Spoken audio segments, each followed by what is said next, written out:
Welcome back to Campus to Community. We are speaking to freshman Megan Reed and senior D'Angelo Scott, who are part of Dr. Tyson's DNL3 group. How are you guys doing today, or guys and girls? I'm doing well. How about yourself? Good, good. Thank you for coming to the show. Megan, tell me a little bit about the public service announcement you're working on. I thoroughly enjoyed being able to participate in this. I was asked to audition for this role, and at first I did not think I was going to get it, but after hearing about what it was for and the cause and the purpose of, the meaning behind it, I thought it was an opportunity that I could not pass. I enjoyed doing it. I learned a lot from doing it, and I really did enjoy my experience and being able to work with someone new that I never met before. That's great. We have a clip from the PSA. Let's take a look at it.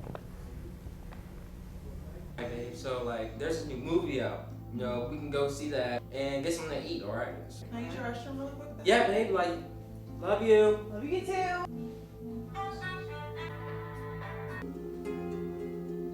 Did my phone ring? Yeah, it did. Who's this Antonio? It's just a friend. You think I'm a fool? I'm sorry, I can't. Right. No, I've got to go. Sorry. Babe! D'Angelo, is the PSA your first time at acting? Yes, ma'am. Actually, this is the really first time that I actually been in front of a camera before. Okay. I'll act with my friends and stuff like that, but when it comes to cameras and stuff, this is the first time. So, what did you learn working on it? There's a lot of work to be put into it, because you have to find the right placings to be at. You have to find the right angles. You have to be able to speak up. You have to be able to follow directions, basically. And that's mostly what I took out of it, because when I watch TV, I just think that's just one take, but it takes a lot of segments just to get one scene. So just to get one shot right, it right. takes several takes sometimes. Sometimes you can luck up and hit it on one, but just one. Very rarely. Well, this question is going to be for both of you, so both of you, I'll be thinking about your answers. What made you want to become a part of this PSA and the DNL3 group? And D'Angelo, I'll start with you. I really wanted to be part of it because you never really, you hear about these things, but you never really know about them. You don't know how people feel, what emotions they go through, and once you're in that position of that mindset, for example, a person that's abusing another person's mindset, you really start to think, this is what they're thinking about, and this is why they thinking like this, and you start to really sit down and wonder about multiple things. And so when you start sitting down, that's when you start to realize we need to start making changes, and also need to start recognizing signs, because if we recognize signs, then we'll be able to catch them and help people right then and there. And be part of this program is actually kind of beneficial, because you get to meet people like Megan I just met for the first time, and so you start meeting different people, and you're like, wow, there are other people that are trying to wonder and understand how people go through this on daily basis. Right. So that's why I feel about it. Okay, Megan, you've had a few minutes to think about your answer. Yes. How do you feel? Again, it goes back to the whole purpose of the meaning of doing this PSA. I enjoy doing it, having personal experience with it. I just knew it was an opportunity that I could not pass. And then being a part of the group, also what they stand for and what they're trying to instill in us as students, and then going out and, into the job force, I knew it was something that I could not pass up. So. As we know, this PSA is looking at a very strong subject that's really real. As you worked on the PSA, how did your understanding of the issue evolve? I'll start with you again and then back to you, Megan. D'Angelo? So, personally, I went through the same thing. It wasn't as intense as the scene was, but it was kind of like, I know how this feeling is, but I don't want to like address it right then and there.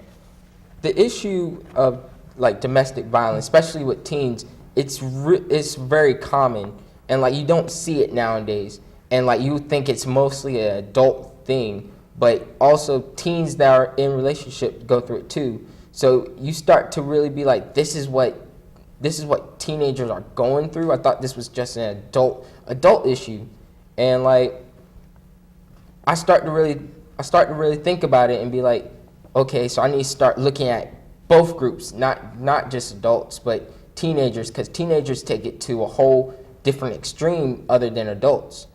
So that's how my issues with it was. It was like we need to pick up on this, especially in teenagers, because in teenagers that's where you can stop them and be like, okay, this is what you're doing. You need to hold up on this. You need to relax, because with adults, they've been doing this for so long. But when you get them at adolescent state, you're like, you need to change right quick, And that's how I feel about it. Okay. What about you? Thank you. Personally, I've always heard of it. I've had friends who've dealt with it, but being able to play this role, which was very hard for me at first when I found out what I had to do, it made me realize that you never know what someone is actually going through until you're in that situation. From the outside, everything looks okay, but until you're on the inside, you really have no idea what people go through on a daily basis. In situations like this, people sometimes say it's hard to leave a relationship, or what would you say to them, Megan?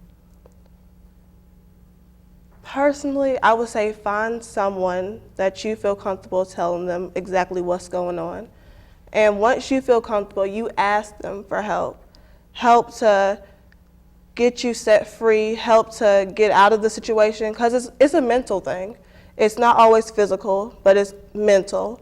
Once you're in it, that's what you're attached to. When you feel sometimes that you can't get out and there's no one to lean on. But I encourage any teenager or adult that find someone who you can trust and seek help. When will the PSA be ready for everyone to see? To be honest, Do y'all know we don't yet? know. I'm not sure, but I'm Okay. ready to see it myself. Yeah, me Okay. too. Okay. And I think you've kind of already elaborated why did you get involved with the PSA? Personally, I was just at the right place at the right time, and I'm glad I was there. And you feel And same deal. It was just like a one-time chance that I couldn't refuse, and so I auditioned right then and there. And at first I felt like I wasn't going to get it, but it was later on that day I actually got a call, and I was like, wow, this is really happening. And so, but to actually be part of a program that's talking about issues like this, I absolutely love it now, because they're talking about real issues at this point in time that really need to be brought up. So. Well, we've run out of time. Thank you, Megan and D'Angelo, for Thank being you. here, and Thank you. thanks too for watching. We'll see you the next time.